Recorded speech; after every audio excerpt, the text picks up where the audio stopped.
السلام علیکم ورحمۃ اللہ وبرکاتہ۔ Islamic knowledge and Quran YouTube channel آپ کے لیے ریئل اسلامک ویڈیوز لے کر آتا ہے۔ اگر ابھی تک آپ نے چینل کو سبسکرائب نہیں کیا ہوا تو چینل کو فوری طور پر سبسکرائب کر لیں اور ساتھ بیل آئیکن کو بھی پریس کر لیں اور نوٹیفیکیشن آل کر دیں تاکہ ہر نئی آنے والی ویڈیو کا نوٹیفیکیشن سب سے پہلے آپ کو ملتا رہے۔ بہت شکریہ۔ تو چلیے آج کی ویڈیو کا آغاز کرتے ہیں اللہ رب العزت کے بابرکت نام کے ساتھ۔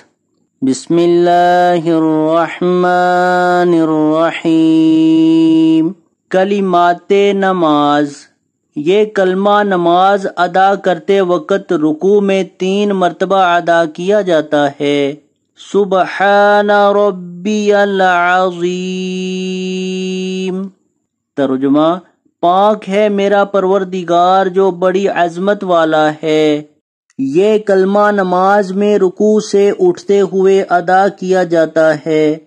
سمع اللہ لمن حمدہ۔ ترجمہ: اللہ تعالی نے سن لی اس شخص کی بات جس نے اس کی تعریف بیان کی۔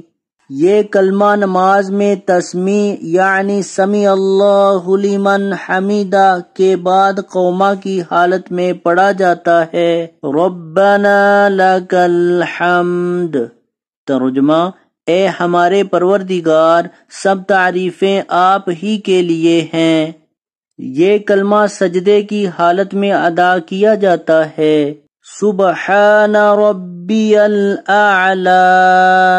ترجمہ: پاک ہے میرا پروردگار جو اونچی شان والا ہے۔ تو آج کی ویڈیو اگر اچھی لگے تو اس کو لائک، شیئر اور کمنٹ میں اپنا اظہار ضرور کیجئے گا۔ ویڈیو دیکھنے کا بہت شکریہ۔ جزاکم اللہ احسن الجزاء فی الدنیا والآخرہ۔ السلام علیکم ورحمۃ اللہ وبرکاتہ۔